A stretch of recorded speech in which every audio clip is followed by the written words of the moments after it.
Hey, everybody. Welcome back again to a little Austin Sports Weekend with Austin, the man himself here. Basketball season, the Is college in basketball, full fruit. it is full bloom right now. It's in full fruition. It's almost Selection Sunday. It's NFL free agency. We got some sports to talk about. Yes, plenty of topics to bring up. Before we get started, though, thanks again to SevereTV.com for setting us up here in studio with us with this beautiful studio here. Thanks again for Autographs Plus for sponsoring us. Got two locations there. One in Sevierville, Tennessee. One in Pigeon Forge, Tennessee. Got a good website too. With I think they told me over 1,200 items up on the website now. Is what they say now. So be sure and check them out. But let's jump up. Let's jump up into some college basketball. First of all, let's recap a little bit about what happened over the weekend. We had a few wins, a few losses. First of all, Kentucky Tennessee. It was a good game, 85-81. But, Kentucky won it. Kentucky got the edge because of their phenomenal outside shooting. Well, they went 15 of 29 from the 3-point line. If you do that, it's hard sorta, to lose. Sort of hard to beat a team. But on the Tennessee side, Dalton carried the team. He scored 40. And nobody 40. else outside of Zakai Ziegler really helped out. He scored 40, and Tennessee scored 81. That sort of tells you how that went. If one person scores 40, the team should have 100. Especially Vescovi had a very disappointing game. Yeah, he had some good rebounds and stuff, but he had No points no on 0 of points. 6 shooting. It was senior day, though, and there were some hearts and tears, and some of our most popular players, biggest players, this was their senior year, so there was a little sadness going on there. So I'm thinking maybe that might have had a little bit to do with it too. But it turns out that game didn't hurt Tennessee at all. You know why? Because they won the regular season championship. They won the regular season championship, and the same day, number 6 Iowa State lost to Kansas State. And Kansas State trying to fight their way into a tournament bid. And number 5, That's a good win. Number 5, Arizona lost to USC. So Tennessee number 4. Iowa State number 6. No, number 6, and Arizona number 5. It didn't hurt Tennessee. So Joe Lunardi still has Tennessee as the 4th number 1 seed. So they lost again. Again, you try to take some good from it. Of course, Kentucky and Tennessee always split. It's a rivalry for a reason. Even when Tennessee's got a bad team, they'll win one of those 2 games against Kentucky. Even when Kentucky's got a bad team, they'll win one of those 2 games against Tennessee. Kentucky play 2 games a year, and they split almost every single year, no matter what's happening. I don't know why people don't talk about this rivalry as much as UNC Duke around this time of year, because yes, UNC Duke is a good rivalry. Probably because Tennessee's only been sort of relevant in basketball. You know, they were relevant under Bruce Pearl. They were up to the number 1 ranking there. But they had a few years in the middle of Pearl once he got in trouble there, and Barnes has only been there what now? His 6th year, maybe 7th or 8th, maybe. Anyways, Tennessee's not been relevant long enough, maybe, to be that. Even though Kentucky has been a rival forever. I mean, one wins one game and one wins the other forever and never, amen. So, in my book, it's a big rivalry, but in the nation's eyes, Tennessee may not have been relevant enough for long enough maybe to have the same notoriety as that just comes with winning more games in that tournament there. That is, yeah. And Tennessee's honestly I think they've got the best chance to win in the tournament that they've ever had. I don't know if they've ever had a better chance than what they've had this year. Rick Barnes gets a lot of bad credibility, a lot of bad rap for his tournament performances, and that's why people criticize him for his tournament performances. What do you think about that? He leans on defense. He is a defensive-minded coach, so the majority of his teams up until this year score in the 50s and 60s and try to hold you into the 40s and 50s. That's what they go on. And that'll work so far until you get in the tournament and you get against a really good high-scoring team, and maybe you can't control them as much. And then, last year still, we got to the Sweet 16? Yeah, to the Sweet 16 without a point guard. Without a point guard. So, he's a good coach, but this year he's got a bunch of pressure. Yeah, and he's got a monster scorer. And he's got Connect, who could alleviate those scoring woes. But the only thing that's going to happen is they're going to have to get 8 to 12 points from 3 or 4 different people. AD's going to Yeah. have to get 10, 12, 16 points. Ziegler is gonna. Ziegler needs to get 15 to 20. Vescovi Vescovi needs needs to get 8 to 10. Awaka needs to get 8 to 10. Meshack needs to get 6 to 8. You've got to have, whenever Tennessee has the complete game, it's when they've got 4 or 5 players that are close to that 10-point margin or over the 10-point margin. You can't have one person scoring 40 and the rest of the team scoring 41. But I don't think that'll happen from this point on. Again, the emotions, the Kentucky-Tennessee rivalry, I think there was a lot of things that had to go into that. And this loss didn't hurt Tennessee, so maybe it'll be a motivator for them. We hope it's a motivation where they go, all right, all the fluff's behind us. It's time to play some ball. That's what I'm hoping anyways. The rest of the games on Saturday, Marquette took care of Xavier. Creighton beat Nova barely by 2. The North Carolina Duke game went a little opposite from what I thought. Normally they split almost every year too, but North Carolina swept the regular season here. To earn that ACC regular season championship. North Carolina 84 to 79. To be honest, what else do you expect from a proud program like the men's North Carolina basketball team? And both of them with newer coaches coming around. So, hey, congrats to the new coaches. Trying to carry on that Duke-North Carolina rivalry. The thing that'll tell us the most is when they get into the tourney. How good are these two coaches in tourney ball? That's one thing we don't really know yet. Because John Shire of Duke ran into Tennessee last year and lost. Tennessee knocked Duke out last year. North Carolina struggled last year, period. Mm-hmm. So, but the year before, they went to the Final Four in a miraculous run. So, who knows? We'll just have to see as we go. Like we said, those teams lost. So our new top 10 was Houston number 1, Connecticut number 2, Purdue number 3. They moved North Carolina in the rankings up to number 4. Tennessee 5, Arizona 6, Iowa State 7, Creighton, the Blue Jays, at number 8. You're talking about a dangerous team down the road? I would not want to play the Creighton Blue Jays. I do not want to play the Creighton Blue Jays, no. And Kentucky at number 9 and Marquette at number 10. That win at Kentucky took them into the top 10 and took them as a 2 seed in the SEC tournament. So that win meant a lot to Kentucky. Not as much to Tennessee, but it meant a lot to Kentucky. Sunday, we had a couple games. Purdue beat Wisconsin. Everybody's beat Wisconsin lately. Yeah, they've had a rough go in recent games. And Illinois beat Iowa. So that was basically the end of the regular season. But you've got we have had some tournament automatic bids won, today being Thursday. Go ahead and run through some of those for us. These are your mid-majors. The winner, the proud winner of the Ohio Valley, congratulations to Morehead State. You're our first winner into the tournament. We've seen Morehead State in the tourney more than once. Yes. Be on the lookout also for the Big South winner, Longwood. We played them a couple of years ago in the first round. Mm-hmm. In the Missouri Valley, we have the Drake Bulldogs. We've seen Drake a time or two too, have we? Yeah, they're also a pretty good team. They got only a lot. I think they're like 28-6. Yeah. Mm-hmm. So watch out for them. And for the first time in program history, out of the Atlantic Sun, the Stetson Hatters. The Stetson hats. How about that? Is that not pretty cool? The Stetson Hatters. Tip your hat off to them. Yeah. Tip of the hat to the Stetters. And the Sun Belt winner is the 30-3 James Madison Dukes. I do not want to play them. Anybody who wins 30 games is dangerous. I don't care who you're playing. That's 30 wins. Because there's a reason they win 30. There's a reason you win 30. You're dangerous. I hope we don't end up playing them. The winner of the SoCon, the Southern Conference, is Samford Bulldogs. Samford. They've been around quite a bit too. Yeah, but this is the first time they made the tournament in over 20 years. So yeah, I think what was 2002. Yeah. And the winner of the Northeastern Conference is the Wagner Seahawks, coming in at 16-15.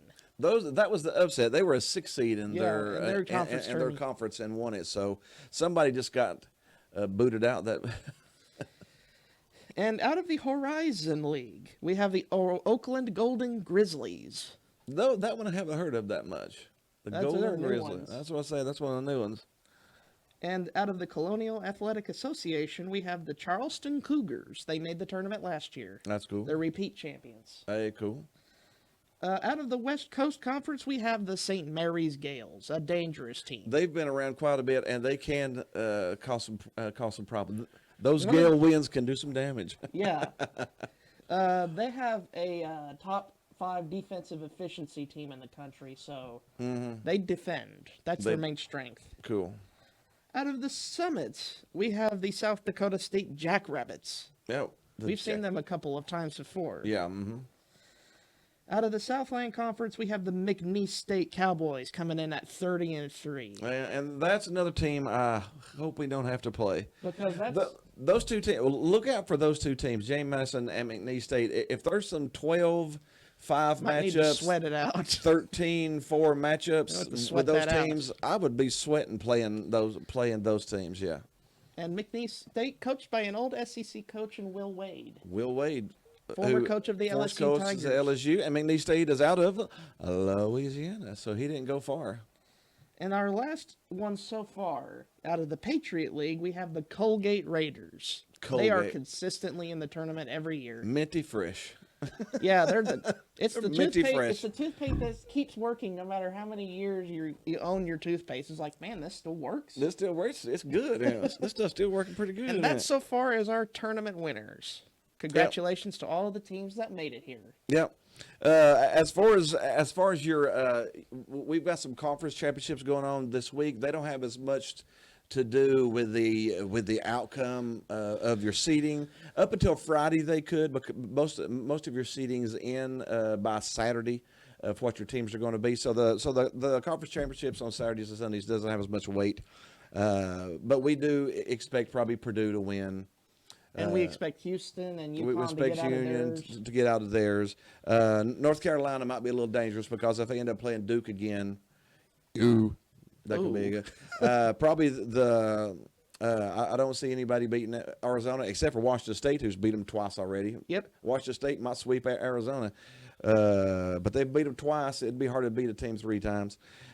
Tennessee, probably the most contested one is the SEC. There's 5 teams that could win the ACC Texas tournament. Texas A&M and Ole Miss right now tonight are fighting for a bid too. Fighting for a bid. Yeah, Tennessee's going to have to play Mississippi State, which is Mississippi State's fighting for their tournament lives. Their first 4 in right now. Kentucky's probably going to end up playing Texas A&M, which Texas A&M beat them in the regular season. Beat them again. So anybody from this point on, South Carolina's got to play Arkansas. Arkansas's not a pushover, even though they're not very good. They're still not a pushover.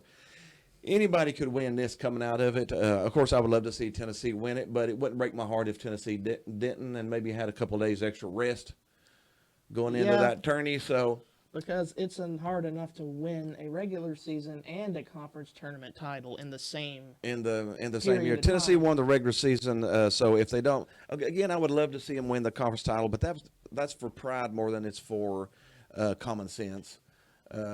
Common sense would say, man, it'd be nice to have a couple more days of rest and practice going into the tourney. But it would be nice to say, man, we won both. We won both because how long has it been since Tennessee won both? It's been forever. It's been forever. That's forever. All right. Selection Sunday is coming up this Sunday. And I cannot wait to see who gets in and who. Selection Sunday is 6 p.m. And everyone sweats during this day, especially if you're a bubble. If you're a bubble team, if you're the last 4 in or the first 4 out, you just pray you get in. You just pray, and there's normally at least 4 teams that feel like they've been snubbed, and then there's 4 teams that get in that people go, how did they get in? How did they? But so it's. What to do? They need to put in 100 teams. No, I'm just kidding. Nah. I think we're fine with the 68 team format. With the 60. I think we're fine with that. Yeah, I'd be fine even with just the 64. But the playing games are pretty cool too, though. So Sunday at 6 o'clock. Be sure and watch for that. Stay tuned and see where your team plays. And then not long after that, the tourney will start. And get your brackets ready. Get ready for a disappointment because I know I'll be disappointed too when I sign mine up. Thursday should be the start of round 1, so we'll be doing a show next Tuesday after we get the brackets. I'll fill out my bracket and lose the first weekend, the first day probably. I'm horrible. I do this for a living. I'm horrible. But we'll do a show Tuesday previewing coming up, and then we are going to be at at the tourney. We're gonna be at rounds 1 and 2. Got a little behind the scene action going on there too. We'll see if we can maybe do a little live snippet, or if we can't do a little live snippet, we'll do a taping from the tourney and give you a little video from that too. All right, let's go ahead and cover some NFL free agency. We've had a lot this week. We've had some shockers. Jerry Jeudy being traded from the Broncos to the Browns for a bag of peanuts, to be honest. I'm worried about the Broncos. Are you worried about the Broncos? Last week, I remember telling all of our viewers that they are an incompetent mess of an organization.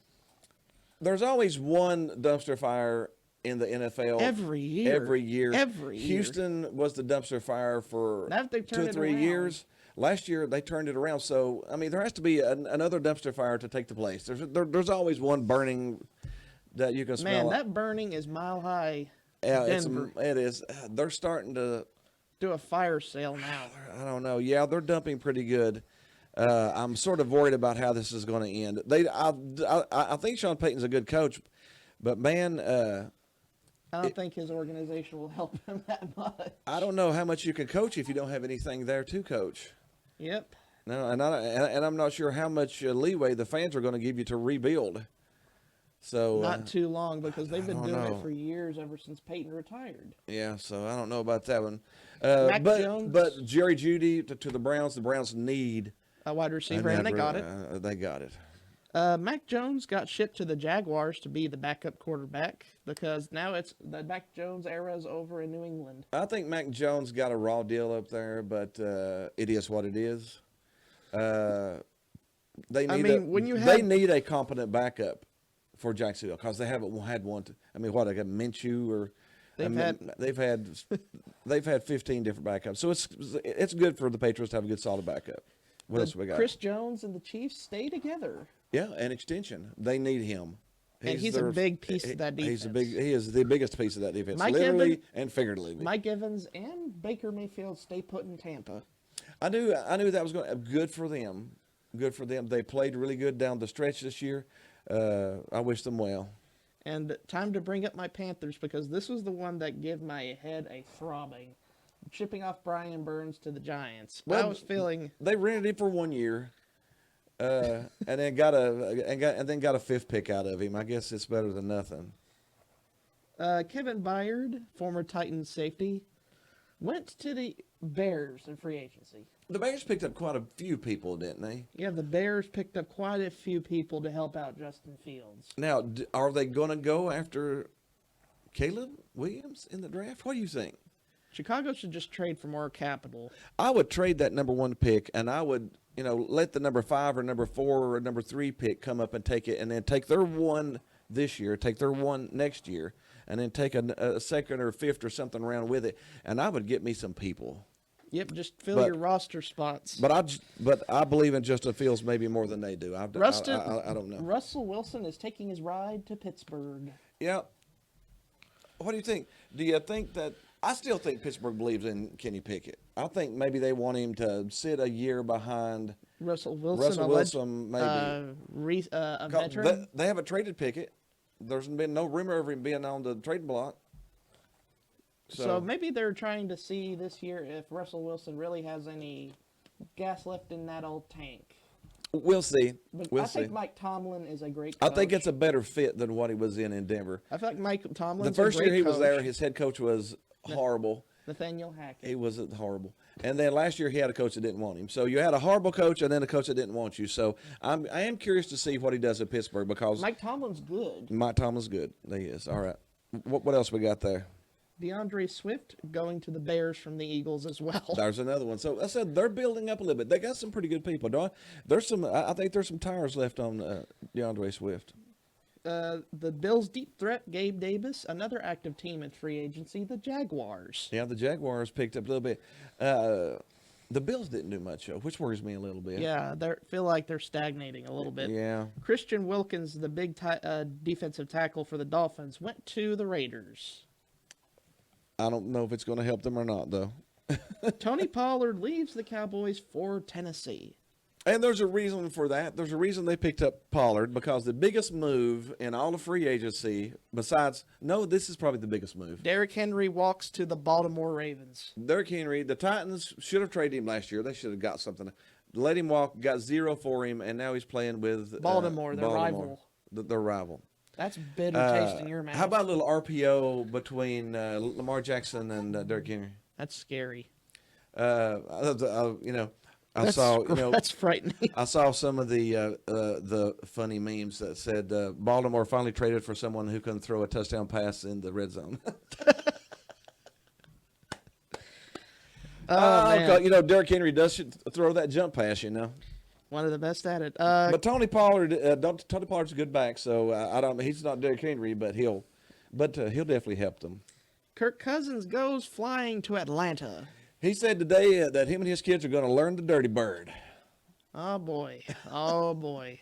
Can you see him out there with the chains on and no shirt doing the Dirty Bird? having a painted falcon on his chest. Goodness gracious! I don't know. Cousins is good. I'm not sure what the Falcons are. Okay, this one might be the biggest troll of the free agency. Saquon Barkley going from the Giants to the Eagles. How about that? I mean, he literally moved an hour down the road. And he and Tiki, to your rival. And him and Tiki Barber were having a spat online about it. Tiki Barber said, "Good luck, you're dead to me," and then Saquon Barkley says, "You ain't no friend, homie." The good old beef. The good old beef. You know what? If the Giants wanted him, they should have put a franchise tag on him or signed him to a contract. But nope, we don't want to sign him to a contract. We're not competent. Josh Jacobs leaves the Raiders to go to the Packers. I think that's a good addition. They did release at the same time Aaron Jones, and Aaron Jones went to the Vikings. Aaron Jones went to the Vikings. So he literally moved right across a couple states too. Who else we got there? Tyrann Mathieu, the Honey Badger, re-signs with New Orleans. I think that's a good thing. I think he's a good fit there. And Joe Mixon goes to the Texans from the Cincinnati Bengals. I think that's good too. Houston could use a little more running power. They've got the passing game going, and Mixon's a good player. Jameis Winston is going to be the backup for Deshaun Watson in Cleveland. I would almost rather have famous Jameis and his cookies as the starter, but hey. We got Deontay Johnson, a positive move for my Panthers. I know it's rare, but that was actually a good move. That was a good. We got him for a pack of peanuts. Yeah, and you didn't get anything. Yeah, you didn't have to give up much for him, no, huh? Patrick Queen, the starting linebacker for Baltimore, went to the Steelers from the Ravens. How about that? That's like that's like a little knife in the back. That's like the Eagles, Giants move there too. That's crazy. I know. No, Queen's a good player. He's a good player. That was definitely a good pickup.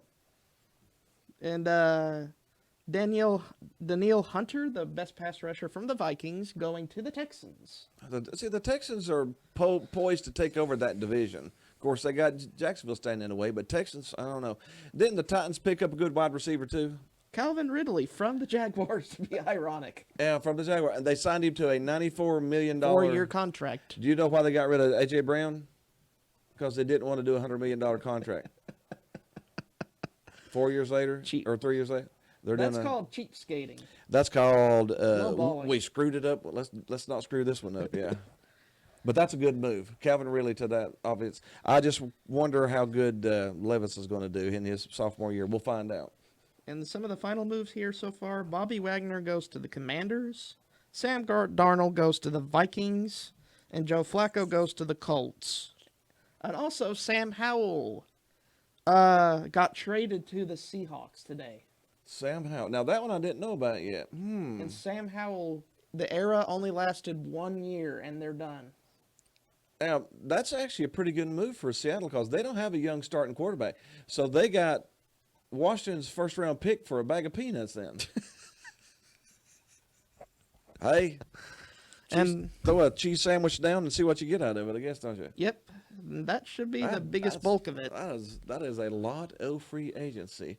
Got anything else breaking? We got anything else breaking news this week? No breaking news, but merely just rumors of such. It's not really confirmed. Yeah. We don't want to get into anything unless it's real news. Yeah, there's not much else that was going on, was there? That should conclude our video, shouldn't it? That should about do it. Yeah, I was just checking to see if there's anything else that might have popped up late here, but I don't see anything. Well, just another little positive Tennessee thing. Dalton Connect did get SEC Player of the Year, and Zakai Ziegler got Defensive Player of the Year of a point guard. Defense as a point guard, defense player, and he's up for National Defensive Player of the Year, and Connect's up for National Player of the Year. So Tennessee has got some strength going on, and go Vols. Other than that, I think we're done. I guess we'll see you again coming this Tuesday, Wednesday. We'll be shooting a little early so we can get ready for the attorney, and then we'll throw some live stuff in from the attorney for you. But thanks again for checking in with us. See you next week.